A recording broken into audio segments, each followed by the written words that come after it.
ഈശോമിശിഹായ്ക്ക് സ്തുതിയായിരിക്കട്ടെ. വിശുദ്ധ മത്തായി അറിയിച്ച സുവിശേഷം 7-ാം അധ്യായം 12-ാം വാക്യം. മറ്റുള്ളവർ നിങ്ങൾക്ക് ചെയ്തു തരണമെന്ന് നിങ്ങൾ ആഗ്രഹിക്കുന്നതെല്ലാം നിങ്ങൾ അവർക്ക് ചെയ്യുവിൻ.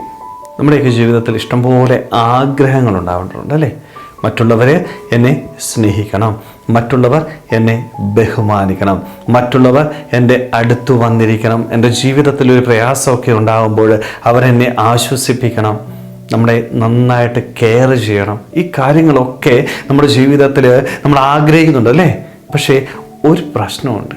നമുക്ക് ഈ ആഗ്രഹം മാത്രമേ ഉള്ളൂ. എല്ലാം എനിക്ക് വേണം എന്ന് ആഗ്രഹിക്കുന്നുണ്ട്, പക്ഷെ ഒന്നും കൊടുക്കാനായിട്ട് ഞാൻ തയ്യാറാവുന്നില്ല.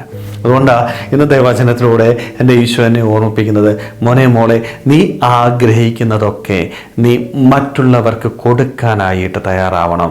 നിന്റെ ജീവിതത്തിൽ നിനക്ക് വേണം എന്ന് ചിന്തിക്കുന്ന കാര്യങ്ങളൊക്കെ മറ്റുള്ളവർക്ക് കൂടെ കൊടുക്കുവാനായിട്ട് തയ്യാറാവണം. നീ സ്നേഹം ആഗ്രഹിക്കുന്നുണ്ടോ? നീ മറ്റുള്ളവരെ സ്നേഹിക്കേ. നീ നന്മ ആഗ്രഹിക്കുന്നുണ്ടോ? മറ്റുള്ളവർക്ക് നീ നന്മ ചെയ്യേ.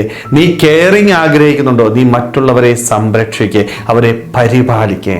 നീ അവരോട് ചെയ്യുന്നത് പോലെ നിനക്ക് കിട്ടത്തുള്ളൂ. നീ നന്മയാണ് ചെയ്യുന്നതെങ്കിൽ നിനക്ക് നന്മ കിട്ടും. പക്ഷേ പലപ്പോഴും നമുക്ക് ഇന്ന് നന്മ ചെയ്യാൻ പറ്റുന്നില്ല, പക്ഷെ നന്മ ഞാൻ ആഗ്രഹിക്കുന്നു. നമ്മുടെയൊക്കെ ജീവിതത്തിൻ്റെ വലിയൊരു പരാജയമാണ്. ഈ ഒരു സാഹചര്യത്തിലാണ് ഈശോ എന്നോട് പറയുന്നത്, നീ ആഗ്രഹിക്കുന്ന നന്മകൾ നിൻ്റെ ജീവിതത്തിൽ നിനക്ക് ലഭിക്കണമെങ്കിൽ നീ തിരിച്ച് നന്മ ചെയ്യുവാനായിട്ട് തയ്യാറാവണം. ഈ നോമ്പിൻ്റെ ദിനങ്ങളിൽ ഇഷ്ടംപോലെ നന്മകൾ ചെയ്യാൻ പറ്റണം കേട്ടോ. എല്ലാവരെയും സ്നേഹിക്കാനായിട്ട് പറ്റണം.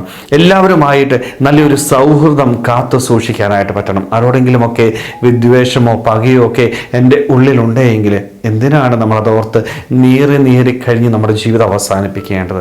അവയൊക്കെ ഒന്ന് ക്ഷമിക്കാനായിട്ട്, അവരെയും ചേർത്ത് പിടിക്കാനായിട്ട്, ഒരുവൻ വേദനിച്ച് ഇരിക്കുമ്പോൾ അവനെ കടന്നു പോകാതെ അവൻ്റെ സമീപത്ത് വന്നിരുന്ന് അവനെ ആശ്വസിപ്പിക്കുവാനായിട്ട്, വേദനിച്ചിരിക്കുന്നവരോട് എന്തു പറ്റി എന്നൊരു ചോദ്യം മതി. അവൻ്റെയൊക്കെ ജീവിതത്തിൽ ലഭിക്കുന്ന സന്തോഷമുണ്ടല്ലോ. പലപ്പോഴും നമ്മളിത് അനുഭവിക്കാതെ പോയിട്ടുണ്ടല്ലേ? നമ്മുടെയൊക്കെ ജീവിതത്തിൽ വേദനയുടെ നിമിഷങ്ങളിൽ കടന്നു പോയപ്പോൾ ആരെങ്കിലും വന്ന് എന്തു പറ്റി എന്നൊരു ചോദ്യം ചോദിക്കാനായിട്ട് നമ്മൾ ആഗ്രഹിച്ച നിമിഷമുണ്ട്.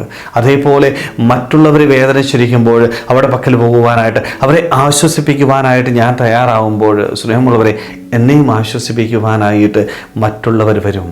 ഞാൻ എപ്രകാരമാണോ പ്രവർത്തിക്കുന്നത് അത് മാത്രമേ എനിക്ക് തിരിച്ചു കിട്ടത്തുള്ളൂ. അതുകൊണ്ട് ഈ നോമ്പിൻ്റെ ദിനങ്ങളിൽ നമ്മളൊക്കെ ഒന്ന് ആത്മശോധന ചെയ്യുക. നമ്മൾ എന്താ പ്രവർത്തിക്കുന്നത്? നമ്മൾ ഈ ആഗ്രഹിക്കുന്ന കാര്യങ്ങൾ മറ്റുള്ളവർക്ക് ചെയ്തു കൊടുക്കുവാനായിട്ട് ഞാൻ തയ്യാറാവുന്നുണ്ടോ? ഇല്ല എങ്കിൽ നമുക്ക് ഇന്നു മുതൽ ഒരു തീരുമാനമെടുക്കാം. ഞാൻ ആഗ്രഹിക്കുക മാത്രമല്ല, മറ്റുള്ളവർക്ക് ചെയ്തു കൊടുക്കുവാനായിട്ട്, മറ്റുള്ളവർക്ക് നന്മ ചെയ്തു കൊടുക്കുവാനായിട്ട്, മറ്റുള്ളവരിൽ നിന്ന് നന്മ സ്വീകരിച്ചുകൊണ്ട് ഈ ഭൂമിയിൽ എപ്പോഴും സന്തോഷത്തോടുകൂടി ജീവിക്കുവാനായിട്ട്, അങ്ങനെ ദൈവത്തിന് പ്രിയപ്പെട്ടവരായിട്ട് വളരുവാനായിട്ട്. ഈശോ ചെയ്തത് അത് തന്നെയല്ലേ? എല്ലാവർക്കും നന്മ ചെയ്ത് കടന്നുപോയി. അതുകൊണ്ട് നമ്മുടെ ജീവിതത്തിലും എല്ലാവർക്കും നന്മ ചെയ്ത് ദൈവത്തിന് പ്രിയപ്പെട്ടവരായിട്ട് ഈ ഭൂമിയിൽ ജീവിച്ച് അങ്ങനെ സ്വർഗരാജ്യം നേടിയെടുക്കാനായിട്ട് നമുക്ക് ഓരോരുത്തർക്കും ആത്മാർത്ഥമായിട്ട് ആഗ്രഹിക്കാൻ ശ്രമിക്കാം. ദൈവം നമ്മളെല്ലാവരെയും സമൃദ്ധമായിട്ട് അനുഗ്രഹിക്കട്ടെ. ആമേൻ.